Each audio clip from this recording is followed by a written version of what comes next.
Perfecto. Ahí estamos grabando. Vamos a comenzar con la presentación de esta mañana. Y lo que vamos a hacer es... Vamos a partir con el programa, ¿ok?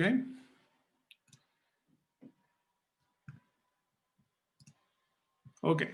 Bueno, este curso es un curso que comienza con algo que ustedes ya de alguna manera han comenzado a trabajar previamente en los cursos previos, es decir, educación, conducta y salud, comunicación en alimentación y nutrición, también son cursos que son necesarios para este. De alguna manera ustedes ya han estado pensando en temas que tienen que ver con educación, con comunicación, han diseñado una campaña para una audiencia objetivo, y nosotros nos vamos a concentrar en esa audiencia objetivo,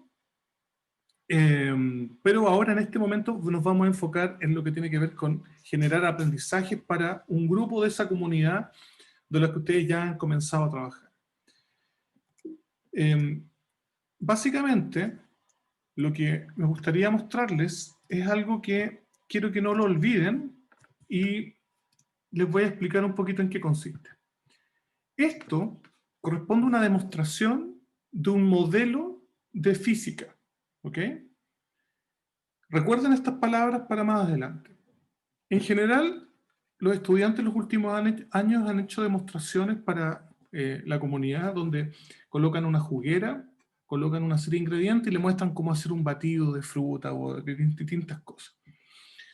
Pero una demostración, además de hacer una demostración de pasos, también podría ser una demostración respecto a cómo funcionan ciertas cosas, ¿no? Como por ejemplo podría ser la absorción del colesterol, como podría ser el ensanchamiento de una arteria producto del aumento del consumo de sodio, etc.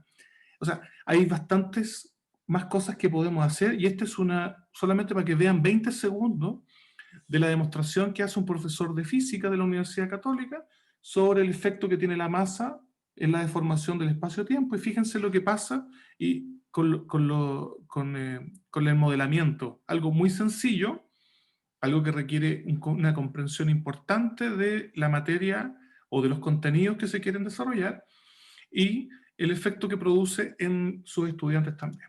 Ambas orbitan alrededor del planeta. Vamos a ver.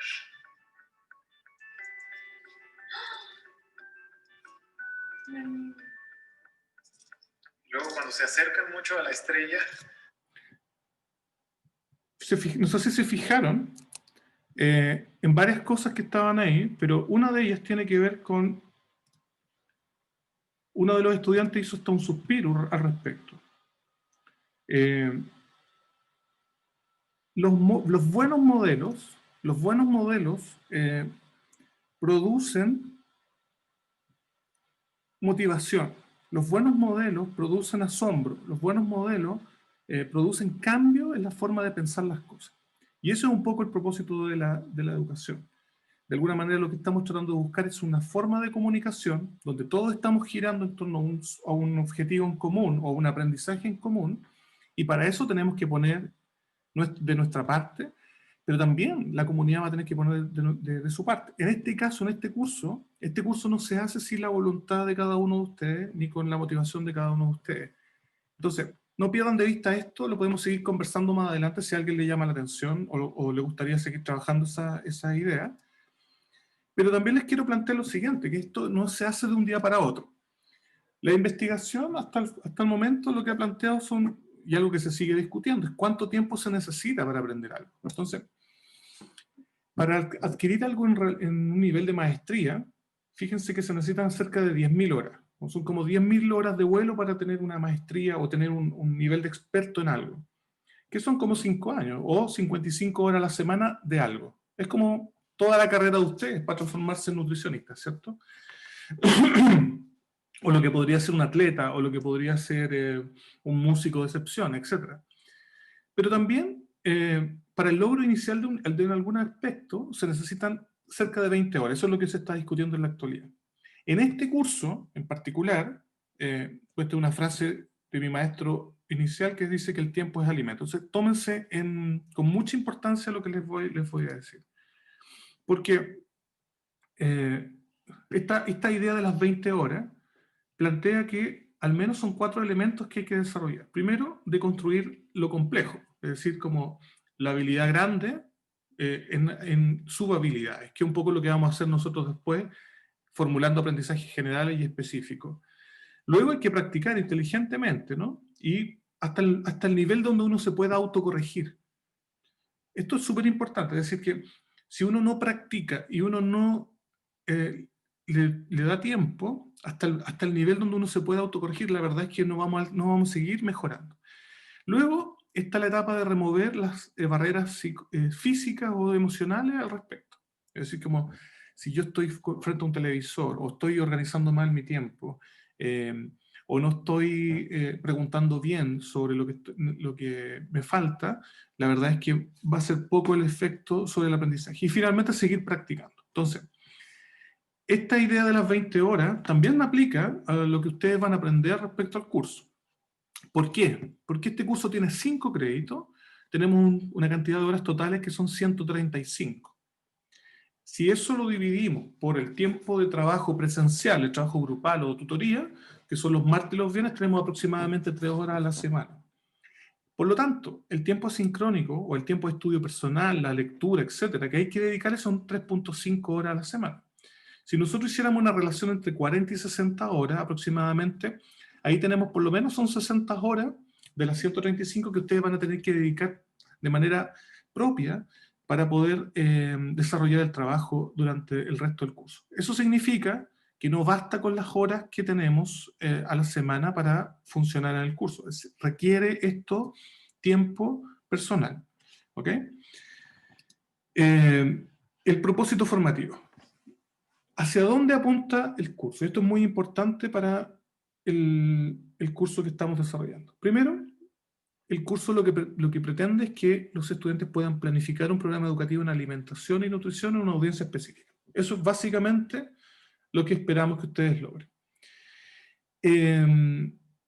Pero que también sean capaces de modelar la forma de evaluarlo, es decir, que puedan entender cómo se evalúan programas en alimentación y nutrición relacionados con educación. Y para eso tenemos que integrar conocimientos de lo previo para que sean significativos para lo que viene en Nutrición Comunitaria 1 y 2, donde están en este curso, además, como coordinador y participante, los profesores del siguiente nivel. Es decir, Patricia Galvez y Paulina Molina son quienes se van a encargar de tomar lo que ustedes hayan hecho en comunicación y en planificación de programas educativos para ponerlo al servicio de una comunidad respectiva en términos reales, digamos, ¿no? ¿Y esto para qué? Porque en el futuro nosotros lo que esperamos es que ustedes sean capaces de formular y desarrollar planes, programas y proyectos comunicacionales y educativos destinados a promover el cambio conductual, empoderar y fomentar el desarrollo de estilos de vida saludables y el mejoramiento de la calidad de vida de la población. O sea, esas son las capacidades que nosotros queremos dejar instalados en este ciclo formativo para el futuro de desarrollo profesional de ustedes. ¿Cuáles son los resultados de aprendizaje? Son 3. O sea, estos son como los 3 grandes focos o pilares a los cuales tenemos que llegar a construir con las 60 horas más las 30 y tantas, más las 60 y tantas horas que tenemos que trabajar en grupo. Tenemos que planificar un programa de educación participativa en alimentación y nutrición. Tenemos que ser capaces de explicar la metodología educativa participativa desde una mirada constructivista, que sería la segunda unidad. Y en tercer lugar, diseñar el modelo de evaluación de conocimientos, variables psicológicas de cambio conductual y prácticas alimentarias de un programa. Dejamos el diseño del material educativo para nutrición comunitaria porque con estas cosas que hemos desarrollado en los últimos meses, con pandemia, con estallido social y todo lo demás, nunca alcanzábamos a desarrollar bien el diseño de material, así que lo dejamos para los cursos que vienen más adelante. Y aquí estamos en la unidad 1, que es, vamos a generar un programa educativo, y les voy a leer más o menos hasta como la mitad, donde aquí se muestran los indicadores de logro, que es lo que le da sentido a cada una de las sesiones. Primero, distinguir en el problema alimentario y nutricional los aspectos conductuales, individuales e interpersonales que pueden ser abordables a través de un programa educativo de participación grupal. Tenemos que seleccionar dentro de la audiencia primaria un grupo de personas que podrían participar en el programa educativo. Tenemos que analizar en la literatura disponible experiencias de programas de alimentación y nutrición en los que se explicite el uso de teorías de aprendizaje y de cambio conductual en audiencias similares, como respaldo del mismo.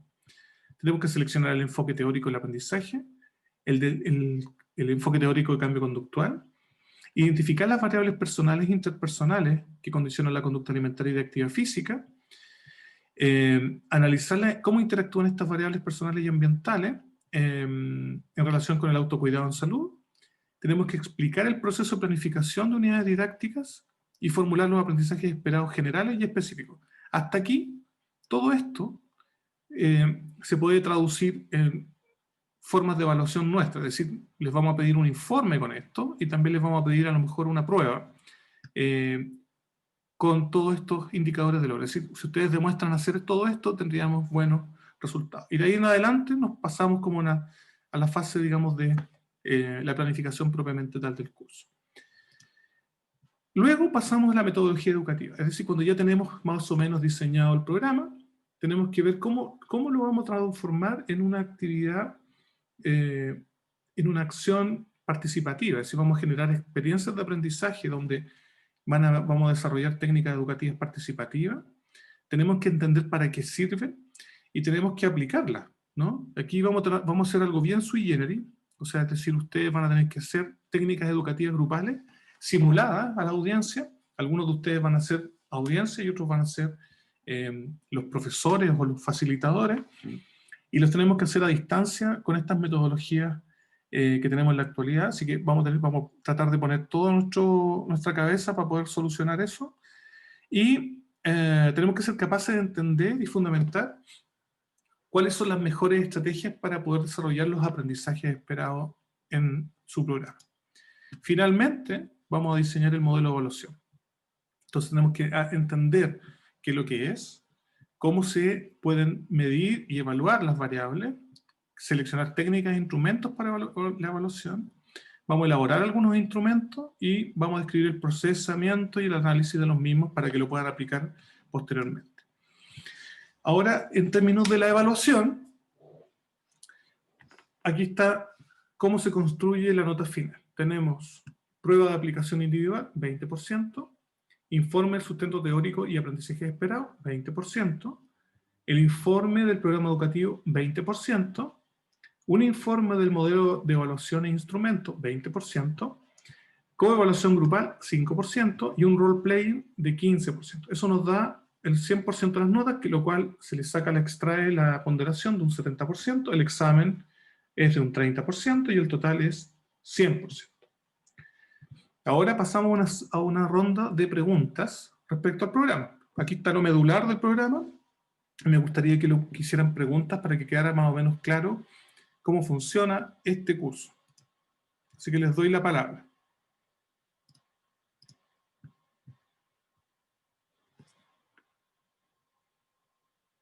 ¿Están por ahí todavía, chiquillos?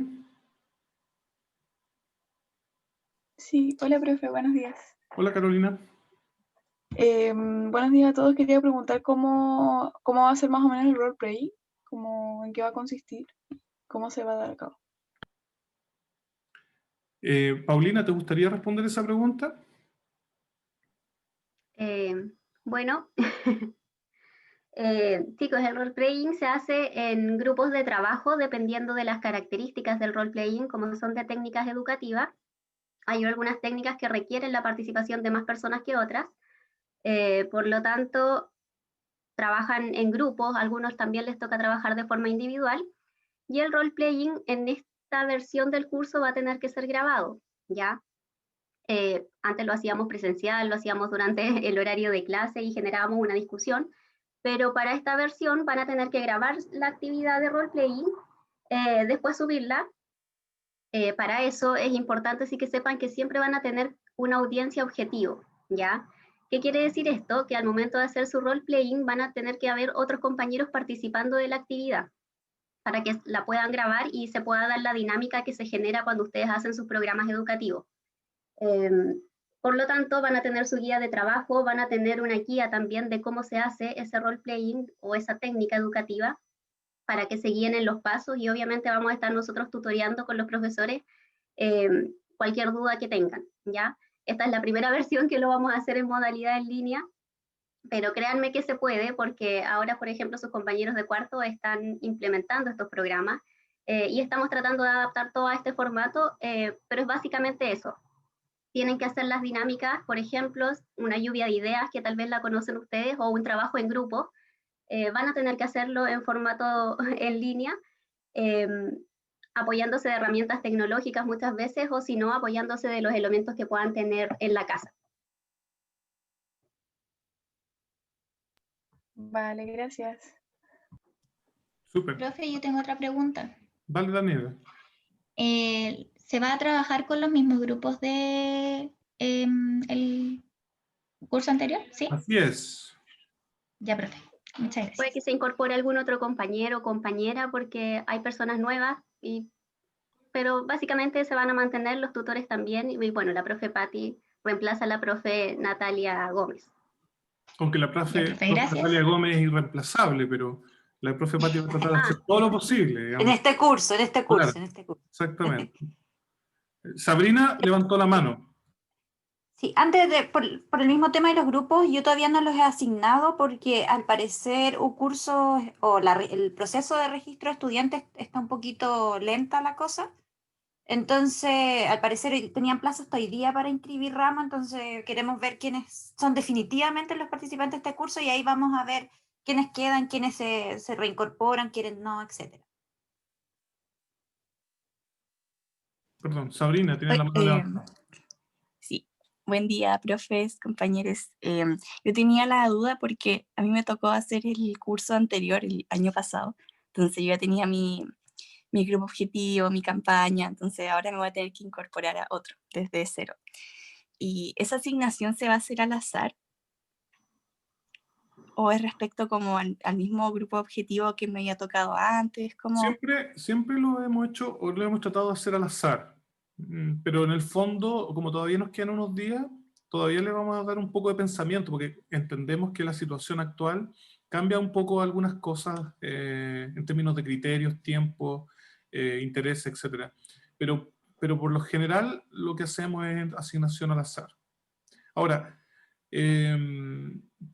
los grupos como los conocemos yo y la Paulina, de pronto si tú nos quieres mandar un correo diciendo cuál es tu interés particular, de pronto nosotros lo podemos analizar y ahí lo evaluaremos en su conjunto y trataremos de tomar la mejor decisión para todos, digamos. Entonces, si te Claro, y parece- siempre que haya cupo en los grupos correspondientes, Exacto. porque tampoco podemos hacer grupos tan grandes, porque ya es un curso más, bien masivo en comparación con años anteriores. Entonces, para no hacer grupos de 10 personas, entonces ahí vamos a tratar de equiparar toda esa parte. Pero si quieres, sí, mándenos un correo. Ya, genial, muchas Un gracias. correo con la audiencia con la que estaba trabajando y el problema. Así tratamos de ver si la podemos dejar con un grupo un poquito similar. Ya, perfecto. Gracias. Yo quiero hacer una pregunta a todos en términos de si entienden para dónde va el curso y si entienden la evaluación del curso. Eso es como, porque yo lo presenté muy sintéticamente porque además hay un problema en la plataforma para construir el programa, entonces no hemos subido la última versión del programa, pero va a estar dentro de la semana. Entonces mi pregunta es si los elementos básicos, es decir, para dónde va el curso, cómo se va a evaluar y la metodología que vamos a utilizar, se entiende. ¿O dónde hay más dudas? Profe, ¿podría volver a esa diapo? Es que como que la pasó muy rápido. ¿A cuál diapo? Por favor, a donde estaban las evaluaciones. Ya, perfecto. Déjame volver a compartir pantalla. Esta. Sí, gracias. Si se fijan, el peso de los informes, de cada uno de los informes por separado y la prueba son exactamente lo mismo. Eso da 80%. Y el 20% siguiente está en el role-playing y en la coevaluación. Es decir, lo que de alguna manera ustedes gestionan y expresan producto, digamos, del trabajo 1 con la unidad 2, básicamente, y el trabajo durante todo el proceso del curso. ¿Se entiende? Sí. Profe, ¿y uno se puede eximir? Sí, se puede eximir. Se puede eximir con nota 5, sin nota roja.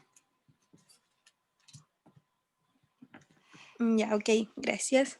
Ahora, chiquillos y chiquillas, igual este curso es un curso bastante eximible, por si acaso, ¿ya? O sea, si ustedes vienen trabajando con su grupo en todo lo que hay que hacer, entregan a tiempo, se coordina entre el grupo, etcétera, es muy difícil que reprueben este curso, ¿ya? O sea, si ustedes trabajan de verdad y en las horas presenciales y en las horas no presenciales, es muy probable que la prueba, que en el fondo es la única instancia individual que van a tener, les va a ir bien. O sea, si ustedes trabajan, les va a ir bien. No es un curso difícil.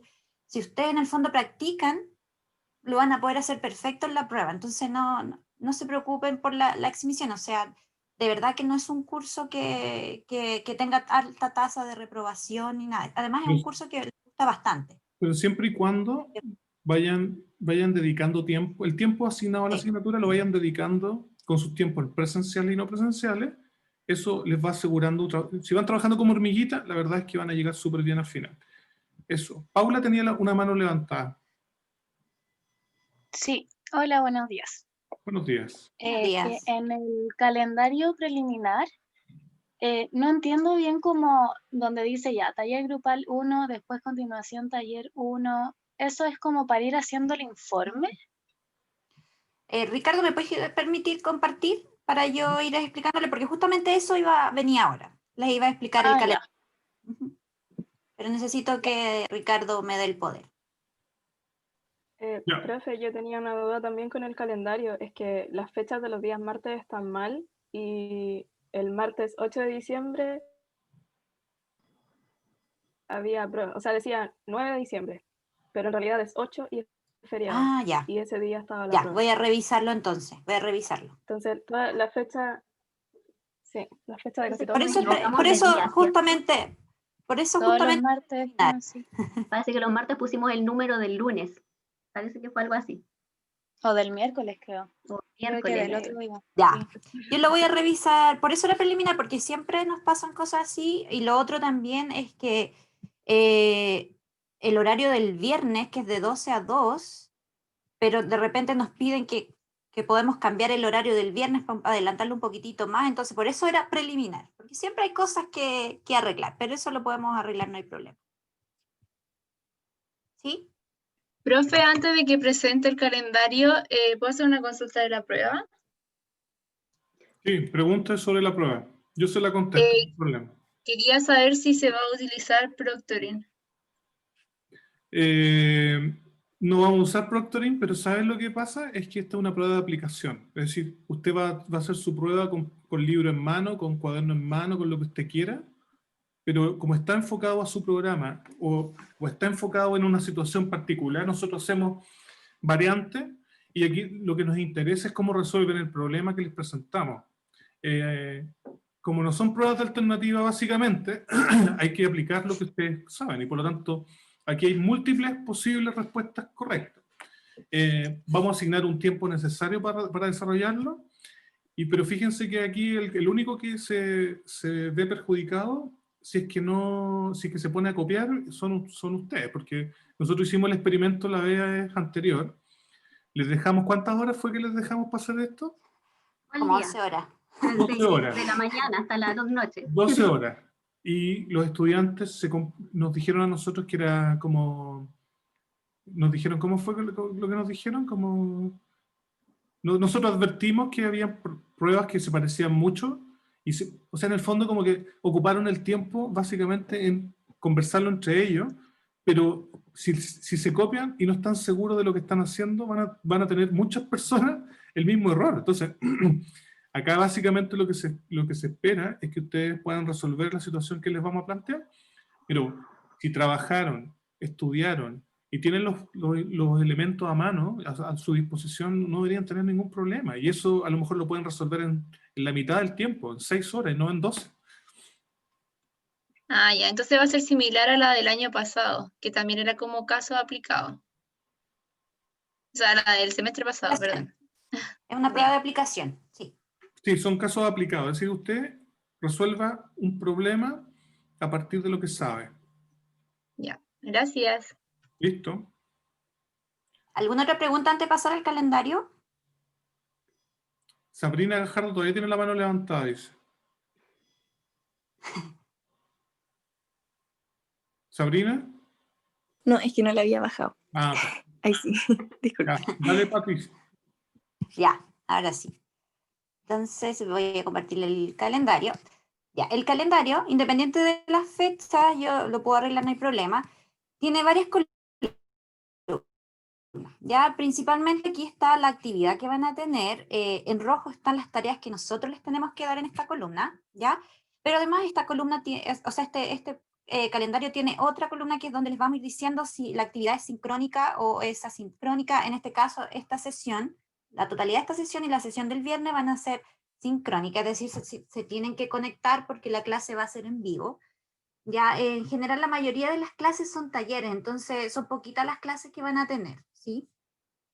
Y en esta cuarta columna están los deberes que ustedes tienen que ir haciendo, las entregas, y en el fondo si va a ser una evaluación donde solamente nosotros les vamos a dar una retroalimentación, o va a ser una evaluación ya con calificación, ¿sí?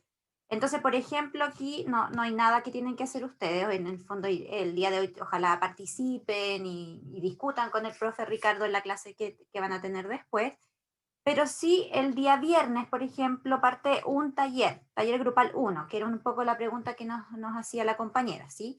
Entonces vamos a tener un taller sincrónico. Entonces, ustedes como... Disculpa, como Pati, que te interrumpa, pero en el fondo nosotros en rojo tenemos la entrega de una guía, por lo tanto sí, Sí. hay una lectura y un comenzar de los estudiantes respecto al tema que vamos a ver el viernes. Sí, momento, pero aquí está, abajito iba a explicar eso. Ok. Ya, entonces, tenemos la clase del día viernes donde empezamos con un taller, ¿sí? Entonces tenemos este taller que es sincrónico. ¿Por qué es sincrónico? Ya ustedes nos van a mandar un link en donde esté un Word, en donde esté su trabajo, ya cada tutor. Entonces, como les dijo el profe Ricardo continúa con su grupo, la profe Paulina continúa con sus grupos, y yo tomo los grupos de la profesora Natalia Gómez, ¿sí? Pero como les decía el profe Ricardo, nosotros hoy día les vamos a entregar esta guía. Esto significa que hay horas de trabajo no presencial en donde ustedes van a tener que empezar a ver qué es lo que necesitan también para esa guía. Y en este caso, nosotros les entregamos esta guía del enfoque teórico, que ustedes ya lo vieron en los cursos anteriores, pero dentro de estas 4 horas no presenciales que tienen que tener a la semana, ¿sí? Tienen que revisar estas teorías para poder llegar a este taller ya con una selección y fundamento del enfoque teórico del aprendizaje. O sea, van a tener este tiempo para trabajar en esto, ¿ya? Pero la lectura o el recordatorio tiene que venir desde antes. Si pueden empezar a trabajar desde antes, mejor, ¿ya? Y aquí quiero recalcar que este es un curso que tiene hartas horas no presenciales. Es un curso que tiene 5 créditos. O sea, son 135 horas anuales o semestrales. ¿Sí? Por lo tanto, tiene muchas horas y tiene una carga académica bastante alta, ¿ya? Que siempre nos reclaman que por qué son tantas horas, que es por el creditaje que tiene, ¿ya? Entonces, no nos alcanza el tiempo sí o sí en estas sesiones. Si bien nosotros vamos a tener esto y después continuamos en el taller, ¿sí? Pero esta vez este taller es asincrónico, en donde ustedes van a trabajar solito y solo si es que tienen dudas, nosotros vamos a estar ahí, ya nos avisan o cualquier cosa, pero no vamos a estar conectados todo el tiempo con ustedes. Si no trabajan en estas horas no presenciales, es bien difícil que logremos los tiempos y que, por ejemplo, el día martes nos entreguen este taller ya definitivo para que nosotros le podamos dar retroalimentación a tiempo.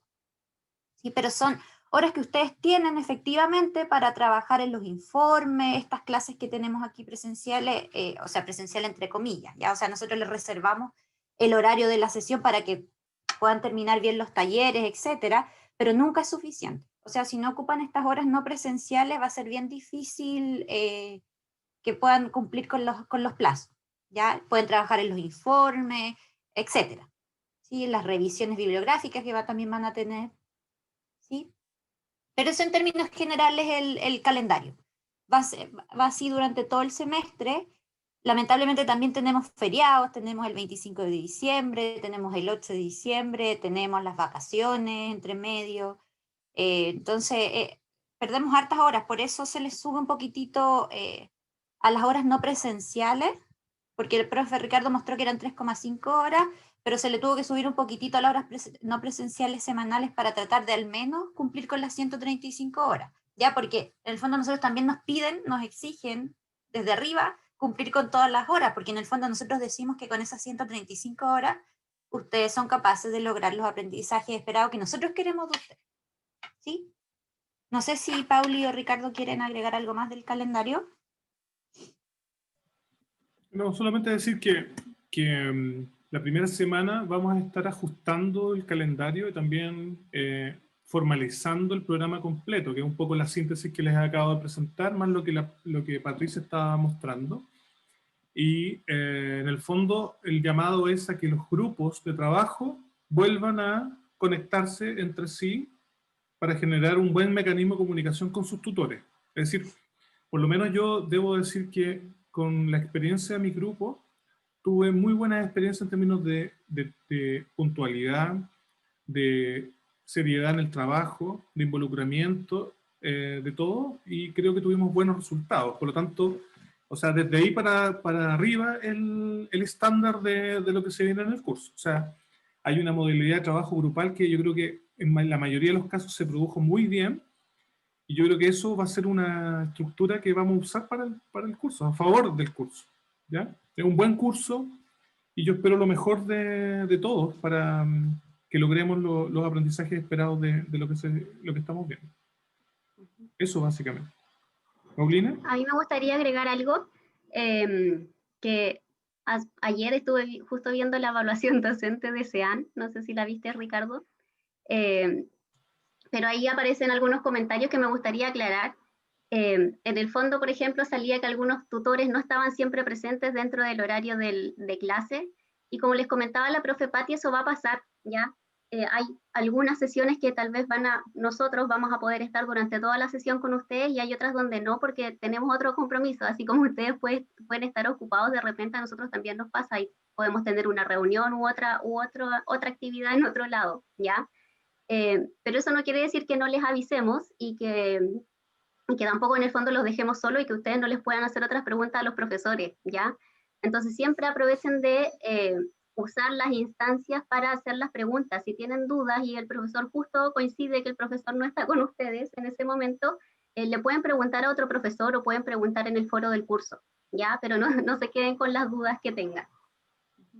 También perdón Ricardo, respecto a eso, también es importante que en el fondo ustedes sepan que esto también requiere harto trabajo independiente, o sea, nosotros somos tutores, ya no somos encargados de hacerles el trabajo.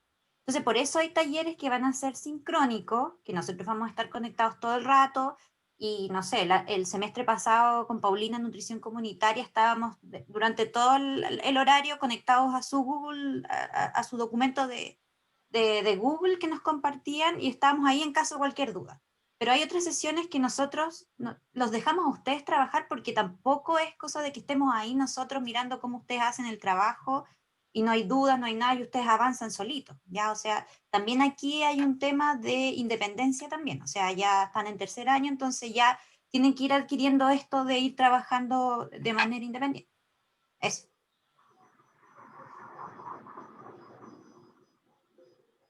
Yo creo que todas las otras cosas van a ir saliendo en la medida que vamos leyendo los programas, leyendo el calendario, involucrándonos más. Pero tengo la mejor de las expectativas, un buen curso, bastante cumplidor, bien reflexivo, participativo, y por lo tanto es lo que yo espero, digamos. O sea, si los veo menos participativos, menos cumplidores, créanme que se los voy a decir, y que les voy a llamar la atención, o les voy a mandar correos, o les voy a decir las cosas como tienen que ser. Paulina, si tú no, levanto la mano. Paula. Sí, es respecto a la exhibición, que si no escuché mal, dijeron que era sin notas rojas, pero según como los acuerdos de paro, se podía con notas rojas, o no sé si aún sigue vigente, la verdad. Eso. No sigue vigente, ya a nivel facultad se dieron lineamientos generales de que eso era decisión de las escuelas, y como escuela, si bien hubo un lineamiento para el primer semestre, para este segundo semestre no sigue vigente. ¿Por qué? Porque hubo muchos problemas con la escuela, porque era una de las pocas escuelas que eximía con notas, con todas las notas como sobre 4. ¿Ya? Entonces hubo muchos problemas, por eso ese criterio no sigue vigente para este segundo semestre como escuela. Claro, yo quiero decir que básicamente es como, si cada uno de ustedes le dedica el tiempo que está asignado, me parece que casi nadie debiera tener nota roja y todos debiéramos tener un buen desempeño, por lo tanto no habría preocupación. El sentido de no poner nota roja es porque la nota roja lo que está mostrando es que algo pasa con algún aprendizaje y que eso requiere revisión y por eso es que se queda para examen. La nota 5 es como lo mínimo. A nosotros antes le poníamos nota sobre 5.5. Esto con el tiempo ha ido bajando y eso fue un poco un acuerdo general que hemos tenido. Ahora, no sé qué... ¿Alguien levantó la mano de nuevo? Claudio dice. Claudio Navarro hizo una pregunta en el chat. Pregunta si existe la posibilidad de realizar una retroalimentación tras la prueba. Sí, claro. Existe la posibilidad y hay que darse el tiempo para hacerlo. ¿Cómo lo vamos a hacer? No sé si el calendario nos permite, Patricia. Estamos, pero eso lo podemos coordinar, o sea, eso no quita que no lo podamos hacer, o sea, lo podemos hacer sí o sí, ¿ya? En general nunca nos piden retroalimentación y cuando les decimos ya, bueno, cuando estábamos allá en la facultad decíamos vengan a ver la prueba tal día, tal horario, nadie iba. Entonces, la verdad, si lo requieren, por supuesto que sí, o sea, por supuesto que sí, no hay problema. A lo mejor lo que podemos tener es una retroalimentación general respecto a los principales errores y las soluciones o la forma de abordarlo. Y si alguien necesita algo más específico, lo podemos como agendar en horario de atención del curso, digamos. Eso podría ser una alternativa. Lo otro también que sería bueno sería elegir un delegado, cosa de que del curso, cosa de que todo se nos comunique por un conducto regular y no. Se pegó la pata. Ay, me pegué, pero ¿me escuchan? Sí, ahora sí. Ya. No, tener un delegado es una buena opción. El año pasado había alguien, ahora sería bueno que existiera una persona también para el curso, que cambiaran los roles a lo mejor. Otra persona. Si es que alguien quiere, en los últimos... Démosle una semana para que se pongan de acuerdo. Sí. ¿Les parece? ¿Están de acuerdo? O si alguien quiere, porque a lo mejor hay alguien que quiere ahora ya. No sé, posiblemente. No, parece que no quieren porque están con los micrófonos apagados y no sabemos las caras también, la actitud corporal, no sabemos. Ya, yo creo que eso, si es que no hay más preguntas. ¿Hay más preguntas? Yo solo quiero agregar un comentario, adelantándome un poco a los comentarios que recibimos siempre y que también recibimos en SEAN el semestre pasado. Respecto al criterio de evaluación de los tutores, ¿ya? Eso es algo que siempre aparece en colación todos los cursos. Quiero comentarles, chiquillos, que en función de eso, nosotros hemos tratado de unificar los criterios de evaluación, ¿ya? Es muy común que piensen que un profesor es más exigente que otro, que uno evalúa, no sé, les coloca peores notas o mejores notas, pero eso tratamos de evitarlo con la rúbrica de evaluación y también conversando entre nosotros, ¿ya? Generalmente antes de cualquier entrega de la nota de cualquier trabajo, de la nota de la prueba, nosotros como profesores siempre nos reunimos para conversar en qué cosas fallaron, porque nos dividimos para revisar los trabajos. Lo mismo para las pruebas, nos dividimos para revisar las pruebas. Entonces, siempre antes de publicarle su nota, nosotros nos juntamos para ver, por ejemplo, en qué cosas fallaron los grupos, en qué cosas estuvieron bien, estuvieron mal, y ver como cuánto de puntaje les bajamos, ¿ya? Entonces, quiero que sepan eso porque siempre nos comentan que hay un profesor que es más exigente o hay un profesor que es más presente o un profesor que evalúa peor, que evalúa mejor, pero eso tratamos de evitarlo conversando entre nosotros, ¿ya? Entonces, les quería comentar eso porque siempre tienen la percepción de que un tutor es más exigente que otro o otro es más relajado, pero en general son cosas que tratamos de evitar y que conversamos entre nosotros. Bien. ¿Hay alguna otra pregunta? ¿A la 1? ¿A las 2? y a las 3. Entonces, cerrado el bloque de presentación del programa, y vamos a dar inicio ahora a la sesión correspondiente a la primera parte, a la primera sesión del programa, que tiene que ver, por una parte, como entendiendo lo que son los programas educativos, como cuáles son los tipos que existen y la relación que tiene con las variables que estamos estudiando. Ese es un poco el centro de la sesión de hoy. ¿Ya? Bueno, Entonces, yo me despido entonces, perdón Ricardo, yo me despido para dejarte a ti con la clase. Cualquier cosa, ustedes pueden contactarme, no tengo ningún problema, tampoco tengo problema de entregarles mi WhatsApp si es que lo necesitan, así que estaríamos viéndonos el viernes. Que tengan buen día. Chao, chao. chao. Chao, chicos, yo también me voy. Chao, Ricardo, que les Chao, vaya Paulina. bien. Gracias, Bien. profes. Que Chao. estén Chao, bien. Profe. Ya, yo lo que necesito para la clase de hoy día es que tengan sus cámaras o los micrófonos que los prendan cuando quieran preguntar algo, porque lo que quiero hacer es presentar 2 o 3 láminas y poder interactuar con ustedes. Me parece un poco fome que yo me ponga a hablar en forma lineal sin generar un diálogo con ustedes. ¿Les parece?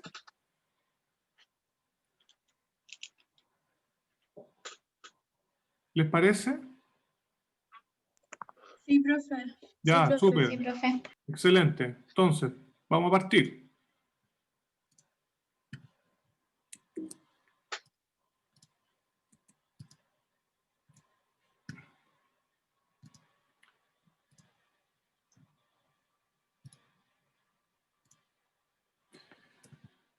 Bueno,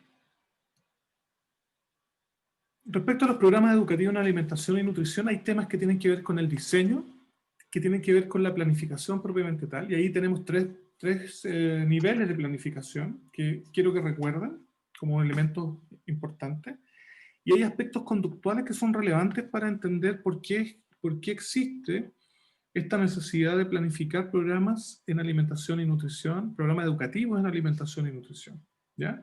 Esos son los elementos que son centrales en esta presentación.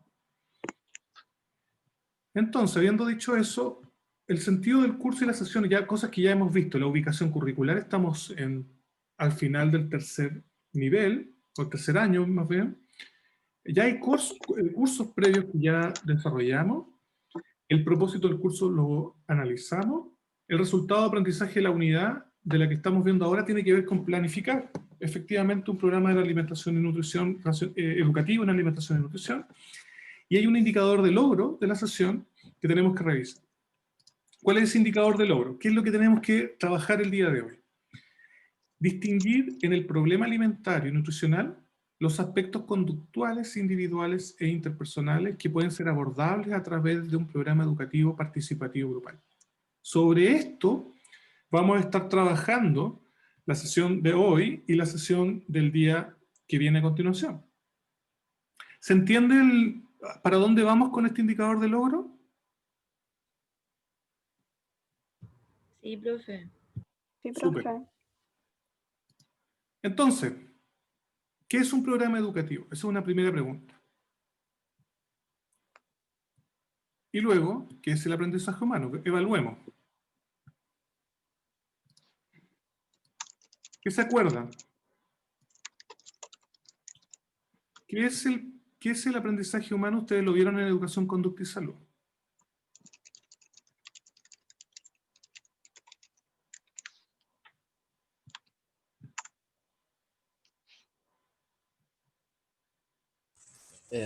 Profe, es como cuando uno por medio de distintas acciones tiene como un aprendizaje a través de la experiencia que va realizando en un tema en particular. Ya, un programa educativo en el fondo lo que hace es que aumenta un programa educativo a través de la organización de distintas acciones, ¿cierto? Aumenta la probabilidad de que una persona aprenda. Eso podría ser una definición súper fácil. ¿De acuerdo? Bien. Pero ¿qué es el aprendizaje humano?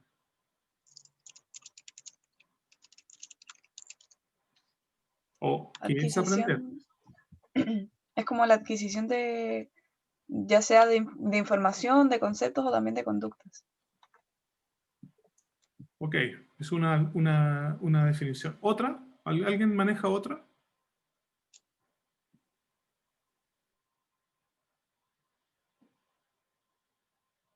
Porque esa definición, fíjate que hizo Carolina, está bien. Alguien adquiere conductas, conocimiento, ¿y qué más dijiste? Información. Información. Pero Wally, por ejemplo, que yo lo puse aquí en la fotografía, puede hacer eso, pero no es un humano. ¿Dónde está la diferencia?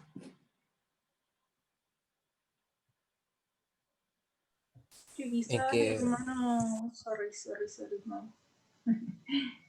Es que Quizás el humano se puede cuestionar cosas, a diferencia de una máquina que no se cuestiona lo que aprende o como lo que tiene que hacer. aún todavía estamos en eso. Pero claro, efectivamente parece ser que el aprendizaje humano tiene que ver con que uno se puede autorregular. Uno puede autoprogramarse y uno puede entender el significado de las cosas, para qué la está haciendo. ¿No? Eso es uno de los elementos más humanos que existen. Y todavía las máquinas no son capaces de hacerlo. Todavía digo, porque el Machine Learning la tecnología está avanzando muy rápidamente sobre eso. Es decir, las máquinas son capaces de aprender si es que uno las retroalimenta desde afuera. Pero que una máquina se pueda retroalimentar, eso todavía está en veremos. Sin embargo, no sé si en los próximos 50 años pueda decir lo mismo. Así que hay que subirle el pelo, por así decirlo, al aprendizaje humano, en términos de lo que somos capaces nosotros de hacer. Bueno, con esas nociones es importante preguntarse algunas cosas.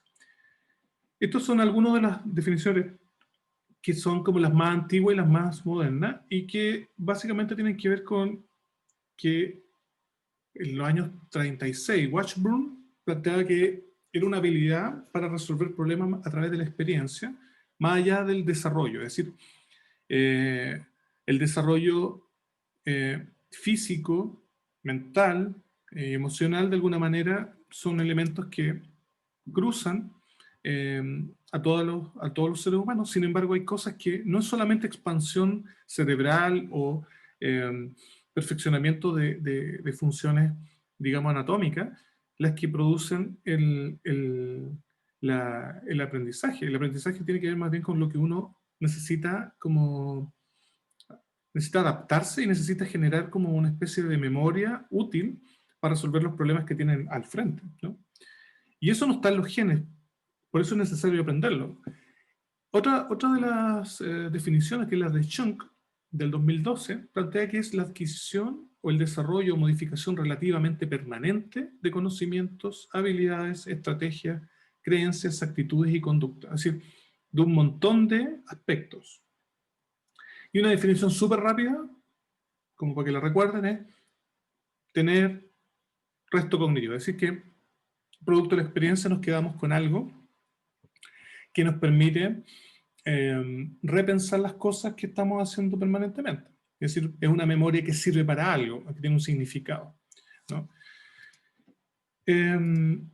Claro, y esto es súper importante, y aquí un poco un llamado de atención. Es decir, que las personas en la actualidad poseen diferentes concepciones del aprendizaje. Y esas diferentes concepciones del aprendizaje hacen que la conducta se modifique. Dichas concepciones no son solo representaciones subjetivas, sino que afectan las estrategias de aprendizaje del estudiante y su motivación al logro. Es decir, si ustedes tienen dando vuelta una definición de aprendizaje y no la han trabajado en sus cabezas, deben hacerlo, porque eso es lo que guía la estrategia de aprendizaje de ustedes mismos. Y eso es súper relevante para el nivel de profundidad de lo que necesitamos alcanzar para este curso. Y dice que dichas concepciones varían según la trayectoria, el contexto y cada país. Es decir, hay elementos culturales y hay elementos de trayectoria y de contexto que son súper relevantes para entender lo que estamos haciendo. Ejemplo, hay estudiantes que piensan que el aprendizaje es un aumento en la cantidad de información. Hay estudiantes que plantean que memorizar es aprender. Hay otros que dicen que adquirir un método también sería el aprendizaje. Otros dicen que la abstracción de un significado sería el aprendizaje. Otro que es un proceso interpretativo para comprender la realidad. Y hay algunos que plantean entonces que cuando uno llega a transformar como persona, sería el aprendizaje. Entonces, fíjense que hay niveles de profundidad respecto a lo que tiene que ver con el aprendizaje que son súper relevantes de discutir. ¿Por qué? Porque si yo lo que necesito, o sea, si yo concibo que solamente es un aumento de cantidad de información, ¿qué es lo que voy a hacer conmigo mismo o qué es lo que voy a hacer con las personas? Entregar información. ¿Sí? ¿Se entiende? Si yo concibo el aprendizaje como un proceso de interpretación para comprender la realidad, ¿qué es lo que voy a hacer con las personas? Voy a generar una interacción donde voy a tratar de que se entiendan los significados que están dándose vuelta en un proceso de aprendizaje. Entonces, lo que nosotros concebimos como aprendizaje es súper relevante para lo que estamos hablando. ¿Correcto? Y aquí les repito un poco lo que estábamos hablando. Es decir, la forma de tener un aprendizaje efectivo, de alguna manera tiene que ver con asignarle un significado, pero al mismo tiempo con ser capaces de desconstruirlo, de lo fácil a lo difícil, ser capaces de autocorregirse, ser capaces de remover las barreras físicas, emocionales o mentales que podamos tener y ser capaces de practicar lo que se necesita. Es decir, esto mismo que ustedes van a hacer para poder aprender más, las personas que van a estar en la comunidad también tienen que hacer esto para poder lograr cambiar, modificar alguna conducta relacionada con la alimentación y la nutrición. Por lo tanto, no hay que subestimar las posibilidades que tenemos como facilitadores de aprendizaje de otras personas, en lo interpersonal. Y ahora llegamos a la introducción, es decir, bueno, ¿y qué es lo que podemos aprender en alimentación y nutrición? Es decir, ¿cómo es que necesitamos, o sea, la humanidad necesita aprender a comer alimentos, digamos, a diferencia de los insectos o los otros mamíferos que nacen y prácticamente están conectados con el medio ambiente y saben lo que tienen que comer. En cambio nosotros tenemos que aprenderlo. Entonces, ¿cómo es que pasamos de vivir para comer? Y eso también tiene que ver con la historia, digamos, de la humanidad, a comer en exceso para vivir, que es un poco el contrapunto actual. O otra pregunta que está dando vuelta es cómo se explica que comamos más de lo que necesitamos. Otra pregunta, ¿cuánto control tenemos sobre lo que comemos en la actualidad? Entonces, esas preguntas le dan un poco sentido a la necesidad de generar espacios, contextos de interacción social que permitan que la población se empodere, sea reflexiva, sea crítica y sea capaz de tomar y aprender conductas y habilidades que le permitan sortear las dificultades que tienen en el entorno. Entonces, eso es clave para lo que viene a continuación. ¿Y quién tiene menos control sobre lo que come? Ese es otro elemento también que hay que entender en el ciclo vital. Entonces, la pregunta sobre por qué los seres humanos debemos aprender a alimentarnos, me gustaría que la contestáramos un poco entre ustedes antes de pasar a la siguiente diapositiva.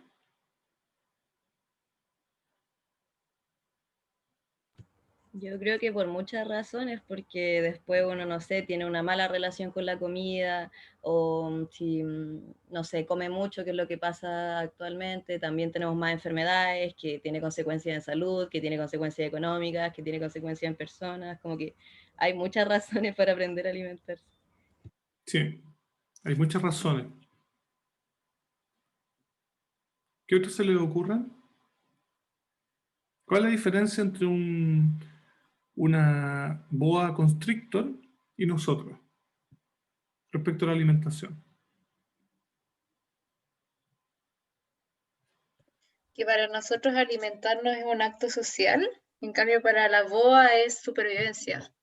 Entonces, aparte de que nosotros necesitamos la comida para poder vivir, construimos relaciones y nos relacionamos a través de la comida. Entonces, es mucho más que solo energía y nutrientes. Por supuesto, absolutamente. Estoy completamente de acuerdo contigo. Es decir, nosotros nos generamos relaciones. Es decir, los alimentos, primero, son cambiantes en un contexto u otro. Es decir, los alimentos de los esquimales, ¿no?, son muy diferentes a los que están en el desierto del Sahara o los que están en la zona de Angol, en Chile. O sea, tenemos contextos alimentarios y sistemas alimentarios que son distintos. Segundo, necesitamos, para poder consumirlo, nosotros necesitamos que alguien nos dé los alimentos en una primera instancia. O sea, la madre a través de la placenta y posteriormente los primeros 9 meses a través de la leche y después, o sea, los primeros 6 meses a través de la leche y luego se van incorporando los alimentos que están ahí en el escenario histórico contextual de la cultura. Y por lo tanto no es un acto que está inscrito en los genes, ¿sí? Básicamente es un acto que en los humanos requiere un aprendizaje, requiere entonces generar ese resto cognitivo que le permite tomar decisiones más adelante. Porque, por ejemplo, ustedes no sé si lo saben, pero la cultura es la que dice si los saltamontes pueden ser consumidos o no. O sea, el caso mexicano, ¿no? Se comen los chapulines son los saltamontes. Ellos comen saltamontes, comen insectos. En Chile, ¿tenemos alguna fiesta o alguna donde comamos insectos? No, eso es cultural. Es decir, lo que se come lo define la cultura. ¿Qué es lo que es posible de consumir? Lo define la cultura. Y gracias a Dios que sea así, porque eso nos ha permitido adaptarnos a distintos entornos ecológicos. Claro, y tiene que ver un poco con esto, es decir, el nicho ecológico, el ecosistema, nos permite entender que hay ciertos alimentos que pueden ser consumidos, que pueden ser extraídos de distintos lugares, y aquí, por ejemplo, está un niño comiéndose un pedazo de panal en África, ¿no? Y hay una serie de instrumentos, arcos y flechas, o machetes, lo que sea, que nos permiten, digamos, acceder a esos alimentos. Por lo tanto, lo que estaba diciendo la compañera tiene completo sentido. Es decir, el acto de comer es una práctica alimentaria porque, por una parte, necesita una materialidad, ¿sí? Necesita instrumentos, instrumentos de cocina, necesita gas, necesita los mismos tipos de alimentos. Requieren un significado, un sentido para la cultura, y requieren ciertas habilidades o competencias. Por lo tanto, si las personas en un lugar específico del tiempo le dan un determinado sentido o significado a algo, y luego poseen instrumentos materiales, dinero o lo que sea, y tiene la habilidad y la competencia, esa práctica alimentaria se va a mantener. ¿Se entiende lo que estoy diciendo? Quiero que me den un ejemplo. A ver, les voy a poner el caso de las colaciones saludables. ¿Alguien me podría dar, no sé, tiene un hermano, ha visto o lo ha trabajado en su mente? ¿Qué pasa con las colaciones saludables mirado como práctica alimentaria? ¿Cuál es el sentido, el significado de las colaciones? ¿Qué materialidad se necesita? Y luego, ¿qué habilidades se necesita para lograrla?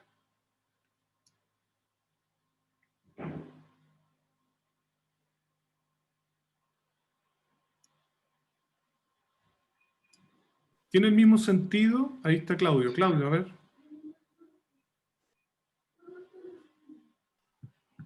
¿Se escucha ahora? Sí, ahí se escucha. ¿Aló? ¿Sí? ¿Sí? Muchas gracias. Buenos días.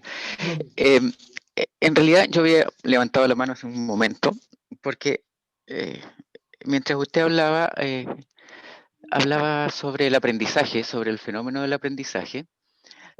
Pensaba también algo que no sé si en términos estrictos es correcto, pero se suele señalar, referente a la necesidad que tenemos los adultos particularmente de desaprender algunas conductas con el propósito de aprender otras, ¿cierto?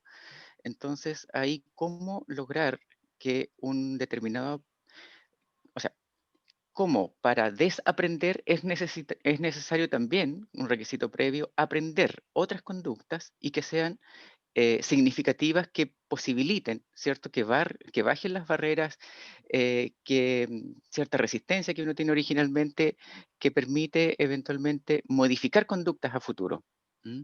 Y creo que eso es tremendamente relevante para nosotros, porque finalmente la única herramienta que tenemos es la persuasión, la conversación y a través de elementos objetivos, racionales, pero también subjetivos. Y es ahí donde creo que puede estar la principal palanca de cambio en comprender la subjetividad y las complejidades que tiene cada individuo que le van a permitir modificar conductas. Y por lo mismo, lo que veíamos en el curso anterior, esto es algo tremendamente dinámico que eventualmente puede funcionar para varios individuos, pero habrá un subgrupo que va a tener resistencias particulares y habrá que enfocarse con modificaciones en el plan de acción, por decirlo de alguna manera, y eso me parece muy, muy desafiante para nosotros a futuro. Y también a ver cómo aprendemos en este curso a las herramientas para comprender básicamente a abordar aquellas subjetividades. Eso me parece muy, muy interesante. Sí, estoy completamente de acuerdo. Si efectivamente nos vamos a encontrar con personas que le asignan un sentido y un significado a una conducta que puede estar en contraposición con lo que nosotros queremos que ellos aprendan, pero si nosotros no logramos que ellos cambien ese significado, ¿sí?, y no les asignamos una nueva materialidad o no les damos los instrumentos, los recursos necesarios para hacerlo, y no desarrollamos una competencia, una habilidad en ellos, la conducta no va, la práctica alimentaria no se va a modificar. Entonces, efectivamente, cuando nosotros estemos conversando con las personas, nosotros tenemos que entrar en una interacción comunicacional que nos permita entender cuáles son los significados que ellos les asignan. Significado, sentido, porque si alguien dice, ¿sabes qué? Yo le doy esa colación al niño porque es fácil, y eso tiene un significado para mí. Al ser fácil, yo ocupo menos tiempo, y al ocupar menos tiempo, yo me dedico a trabajar. Por ejemplo, si ese es el tema, tenemos que buscar la forma, en un diagnóstico educativo, tenemos que buscar la forma de producir acciones educativas que permitan que ese significado se transforme, que permitan que las habilidades de las personas se desarrollen, y que permitan que cierta materialidad, ciertos recursos, sean encauzados hacia un sentido u otro. ¿Se entiende? Entonces, cuando yo hacía la pregunta sobre las colaciones, la pregunta es, ¿cómo lo ven ustedes? O si alguien quiere ver por el tema, por ejemplo, del consumo de sal, ¿no? En un paciente, en un usuario que tiene hipertensión, ¿qué sentido o significado tiene la sal en su tratamiento? ¿Cuáles son las condiciones materiales con que esas personas tienen que tomar esas decisiones? ¿Y qué habilidades tienen para cocinar con menos sal o como para utilizar otro tipo de ingredientes? Esas son las cosas que se ponen en juego cuando estamos hablando de una práctica alimentaria. Es decir, una práctica alimentaria está en el corazón de los hábitos y está en el corazón, digamos, del sentido de lo que hacen los programas educativos. Por eso es que es tan importante que entendamos que la conducta alimentaria no es solamente una conducta, es una práctica alimentaria que tiene sentido en una cultura, que tiene sentido en una interacción social. ¿Se entiende eso? Sí, profe. Entonces, este triángulo que les estoy planteando es un triángulo que les ayuda, y es fácil de recordar, que les ayuda a ustedes a decir, bueno, para cada problema que nos vamos a encontrar en el futuro, hay que al menos entender bien cómo las personas ven, sienten y significan cierta problemática. ¿Cuáles son los recursos que ponen en juego? Más allá del dinero, más allá de los implementos que estén utilizando, ¿no? Por ejemplo, yo podría decir, la práctica, vamos a cambiar el nombre alimentario por actividad física, la práctica de usar ciclovía. Ok. ¿Sabes qué? Para mí es muy importante andar en bicicleta porque me da libertad, siento que me relajo, no sé qué. Pero resulta que la ciclovía, aquí estoy mirando la materialidad, las ciclovías son todas malas, me pueden robar en la esquina porque hay poca iluminación, no sé qué. Y lo otro es que no estoy acostumbrado a andar en la bicicleta, recién estoy empezando y me da miedo los semáforos, por ejemplo. Entonces, cuando uno se plantea los problemas actuales en términos de práctica alimentaria o práctica de actividad física, hay varios problemas que hay que resolver en términos generales antes de planificar o diseñar un programa. ¿Se entiende? Ya. Correcto. Y efectivamente necesitamos aprender a alimentarnos porque fíjate que son distintos contextos e interactuamos socialmente y hay distintos tipos de materialidad. Fíjate aquí que este es un espacio de consumo de alimentos donde hay una venta de alimentos, y esto lo han visto ustedes en algunos lugares, Los niños, por ejemplo, pueden estar en una situación donde tienen que elegir los alimentos y escogen, ¿no? Y los adultos también escogen ciertos alimentos y se van a sentar, ¿no? Ahí hay una situación de elección de alimentos que hay que resolver. O por otro lado, una familia donde hay montones de adolescentes y lo que está mostrando esto es que aparentemente cada cual come donde se le antoja, ¿no? Hay la estructuración, digamos, del espacio de alimentación, como podría ser un almuerzo, una cena, en este caso está puesto en un lugar que no es el habitual, ¿no? Algo está pasando aquí. Hay que plantearse entonces como que no solamente el tema es sobre lo que está dentro del plato, sino que la situación social, cultural y familiar también es importante para poder generar ciertos ajustes. ¿Qué ven aquí?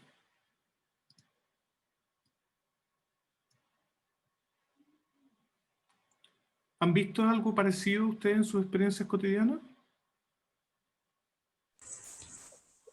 Sí. Sí. ¿Qué está diciendo esto?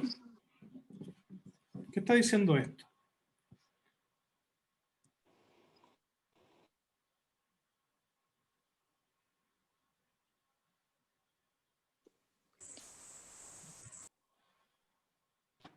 O sea, es que aquí igual se le pueden atribuir varios significados. Por ejemplo, siempre se suele decir que uno debe comer como en compañía, junto con la familia, porque es una instancia social.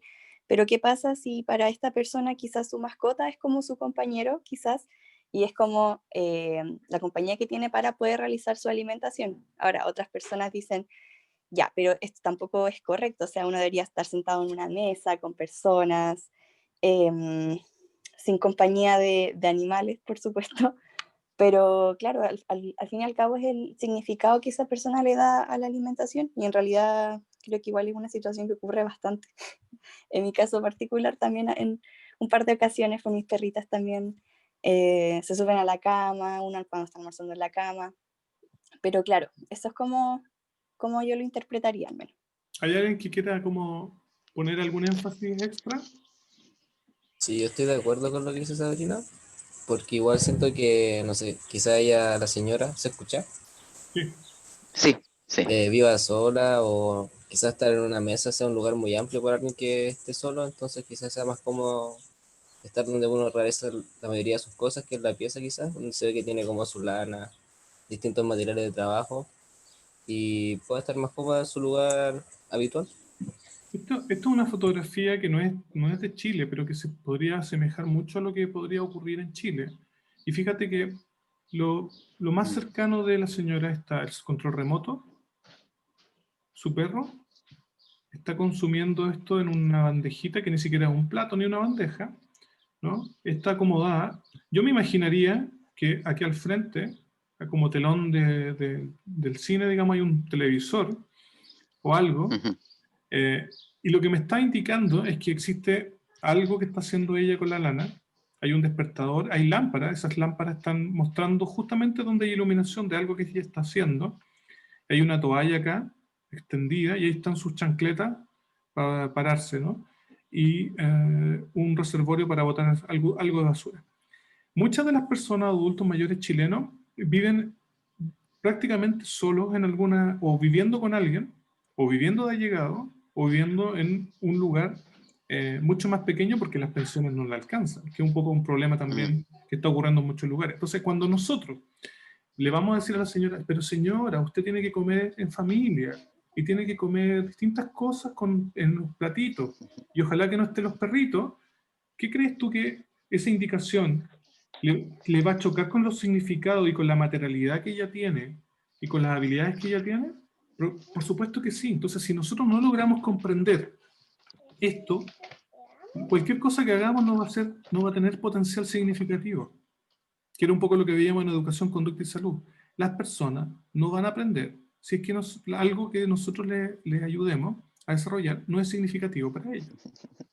Si tú haces algo con ellos que efectivamente tiene significado y le ayuda a resolver un problema que tenemos aquí, probablemente sí tengamos algún efecto, pero mientras tanto no. Ya, entonces, Lo mismo podríamos pensar sobre la ley 19.606 o 20.606 respecto a los sellos de advertencia, ¿no? Que también es un elemento que los niños tienen que enfrentarse. Primero en Chile, ahora lo está siendo desarrollado en México.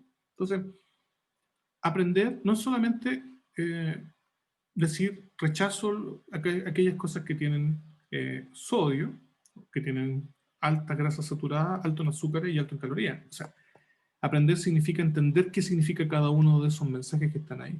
Sino simplemente es como una luz roja o una luz verde, pero sin ningún tipo de reflexión detrás, ¿no? Entonces, ojo con estas cosas. Por otro lado, decir que, claro, esto es una fotografía de Houston donde muestra como los lugares por densidad que tienen como cercanía o no a la pobreza, y eso respecto a si están cerca o no de un supermercado. Es decir, además las personas donde nosotros vamos a trabajar están territorialmente ubicadas en lugares que pueden generar mayor o menor cercanía a espacios que son más o menos estimulantes de la actividad física o del consumo de ciertos alimentos. Entonces, hay que entender los contextos en que las personas están habitando para entender también los significados que le pueden asignar a las conductas y a las prácticas alimentarias.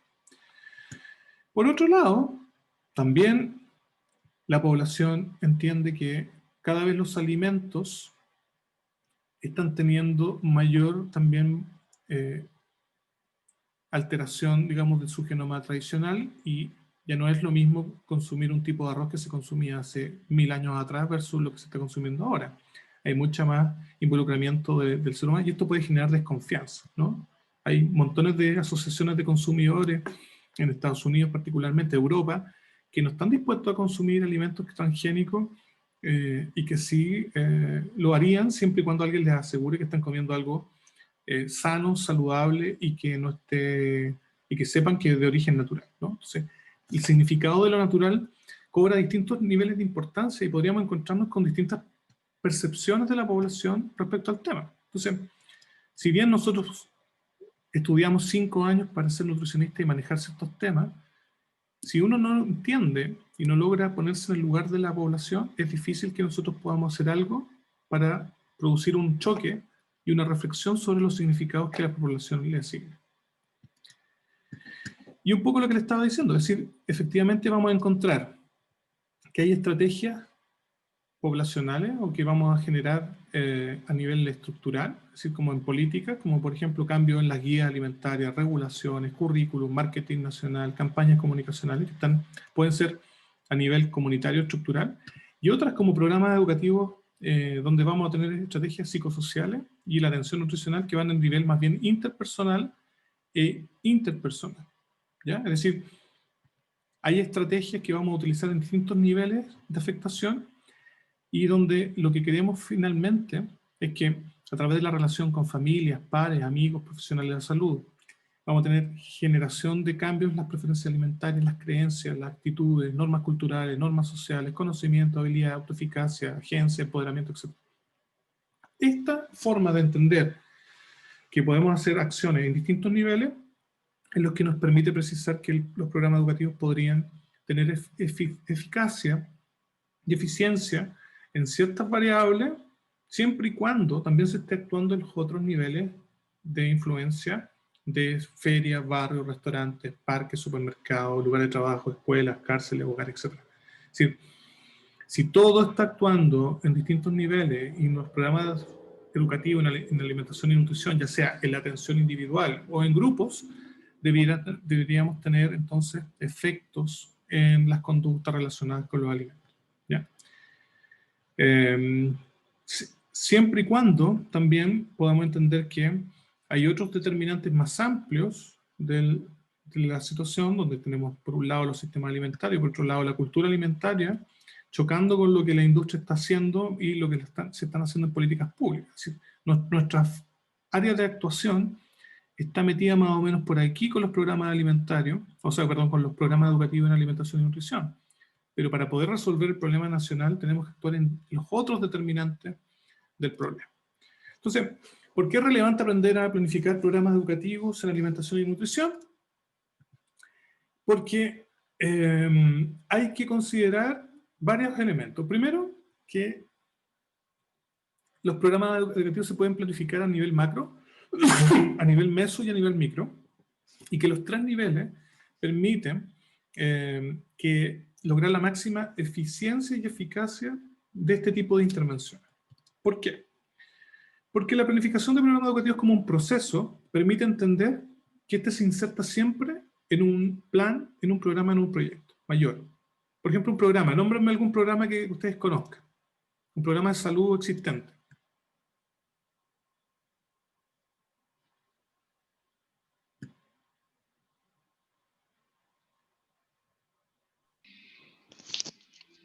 El programa cardiovascular. Por ejemplo. Ya. Entonces, si entendemos que nuestro proyecto o nuestro programa educativo va a estar dentro o inserto en un programa de salud cardiovascular, podría ser el programa de salud dental, podría ser el programa Elige Vida Sana, podría ser otro programa.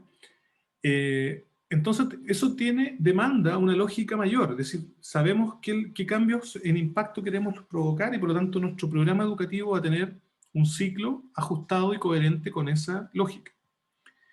Ese programa tiene que ser ejecutado, tiene que ser evaluado y tiene que finalmente volver a ser diagnosticado para que en el fondo uno pueda entender cómo perfeccionar eso.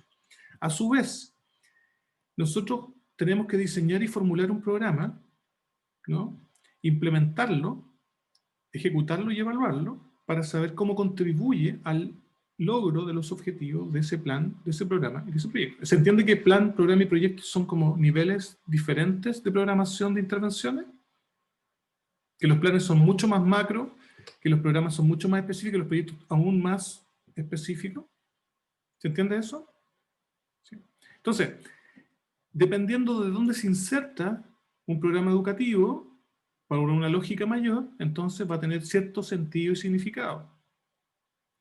En nutrición comunitaria 1 y 2, ustedes van a tener intervenciones, por ejemplo, en una audiencia en particular, y para eso vamos a tener que usar la campaña que ya diseñaron y un programa educativo más otra actividad. Eso les va a ayudar a construir un gran proyecto comunitario. Pero no es foco de este curso, pero es para que sepan para dónde va. Claro, y efectivamente el diseño y formulación del programa obliga a responder estas preguntas. Es decir, ¿sobre qué vamos a intervenir? ¿Por qué vamos a intervenir? ¿Para qué vamos a intervenir? ¿Cuánto tiempo? ¿Dónde lo vamos a hacer? ¿Cómo lo vamos a hacer? ¿Cuándo? ¿En qué época del año? ¿No? ¿A quiénes vamos a intervenir? ¿Quiénes son los que van a intervenir y con quién? ¿Con qué recursos? O sea, todas esas preguntas tienen que estar contestadas en el diseño y formulación de un programa. Por eso es que el sustento teórico del programa es tan relevante, que es un poco el paso que va a venir a continuación. Entonces, claro, nosotros hacemos esto, ejecutamos, ¿no?, para contribuir a unas metas de impacto y de efecto de un plan, de un programa y de un proyecto. Ahora, existen otros dos modelos de planificación educativa. Uno que tiene que ver con el programa en sí mismo, en su totalidad, que es el nivel meso, intermedio, que se llama DESIG en español, Design en inglés, ¿no? Ya lo vamos a ver. Y el tercero, que es sobre el plan didáctico en sí mismo, es un nivel más micro y tiene que ver con la matriz didáctica más.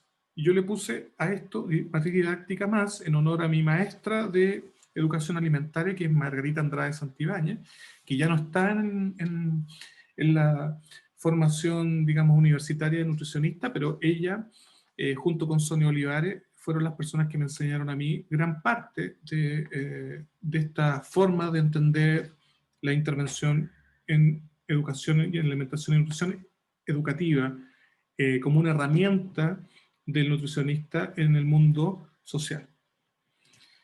El modelo DESIG en 6 pasos, y este sería el modelo, digamos, meso, plantea lo siguiente. D, que significa decide conductas. Plantea que entonces lo primero que tenemos que hacer es saber qué conductas o prácticas son las que queremos modificar, que son problemáticas para una audiencia en particular. Segundo, explora los determinantes del cambio. Es decir, si hay unos problemas con unas conductas y unas prácticas alimentarias, explora cuáles son los determinantes de ese cambio. ¿no? ¿Qué determina que esa conducta efectivamente se va a mantener o va a cambiar?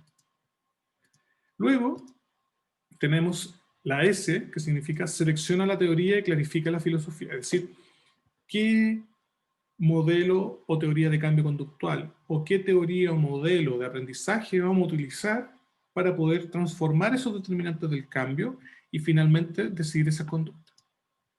Y significa indica el aprendizaje general y específico, es decir, ya estamos en una fase de diseño y aquí estamos definiendo qué queremos que se produzca como aprendizaje y por lo tanto tenemos que generar el plan didáctico del curso para finalmente concretar un plan de evaluación. Esos serían los pasos, los 6 pasos que son necesarios de clarificar para poder diseñar un buen programa educativo.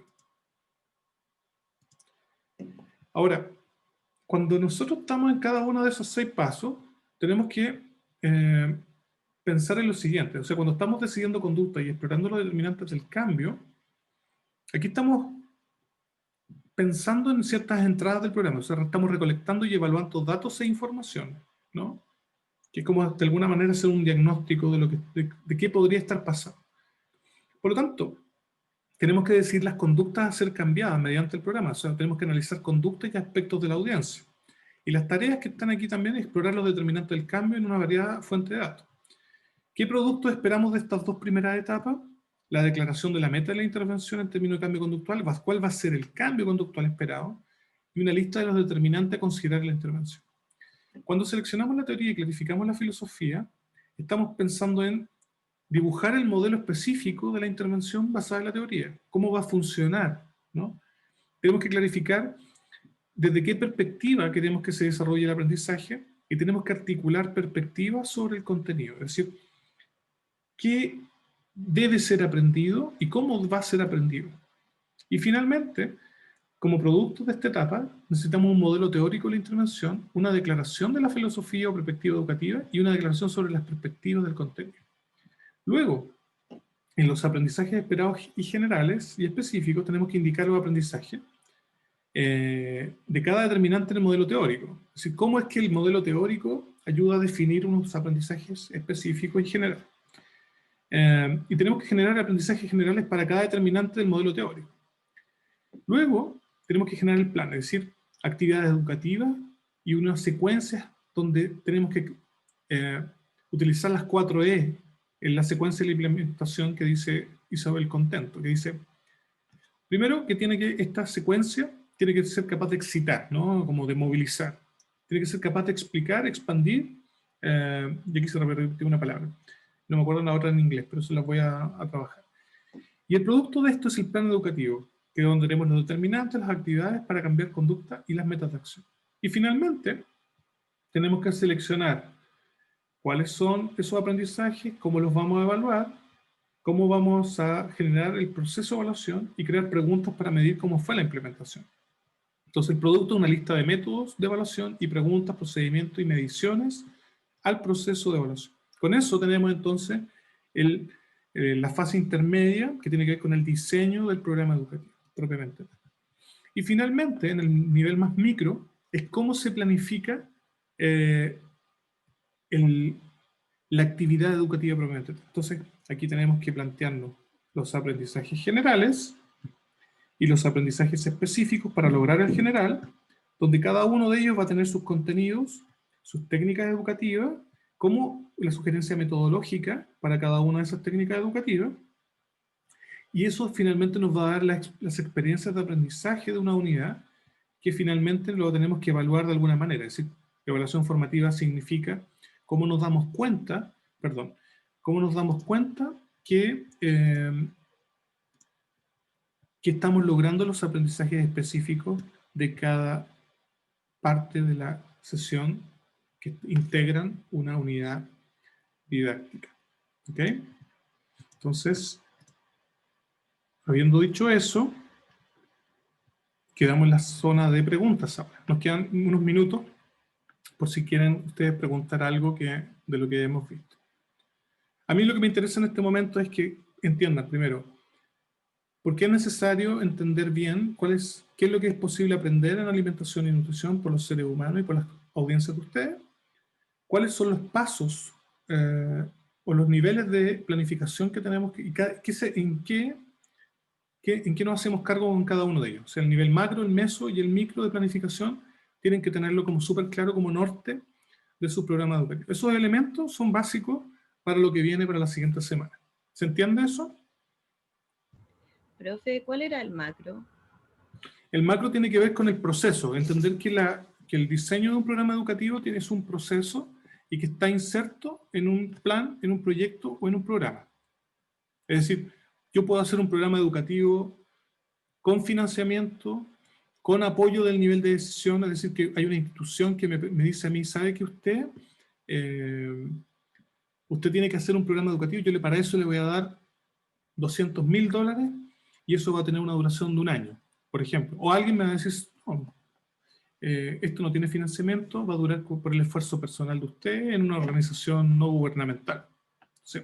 Tiene que ver más bien con el proceso donde uno hace un diagnóstico, planifica, ejecuta y evalúa. Eso es básicamente como entendiendo el nivel de planificación macro, ¿no? Nosotros contribuimos a unos objetivos y metas mayores. ¿Se entiende? ¿Quién hizo la pregunta? Sí, profe, sí. Bárbara. Gracias. Súper. Y tengo otra pregunta. Dale, Bárbara. Pero es en relación al modelo que decía declara la filosofía. ¿Eso se refiere como a una oración textual? No, es un párrafo argumentativo. O sea, ahí lo que tenemos que hacer es escribir cuál va a ser la perspectiva teórica que vamos a utilizar y por qué. Ah, ya. Tanto del aprendizaje como del cambio conductual. Ya. Ya, profe, gracias. Súper. ¿Hay más preguntas al respecto?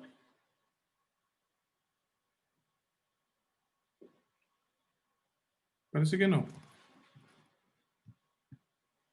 Bueno, los invito entonces a que puedan ver este video, que puedan tomarse todo apunte, que si tienen dudas lo planteen en el foro, y el día viernes sí vamos a tener una actividad donde van a tener que hacerse cargo de una guía de trabajo que va a estar en el curso hoy día, y que inicia la parte D del diseño en el nivel meso del diseño de un programa educativo. O sea, tenemos que decidir qué conductas y qué variables son las que nos vamos a hacer cargo con el programa educativo.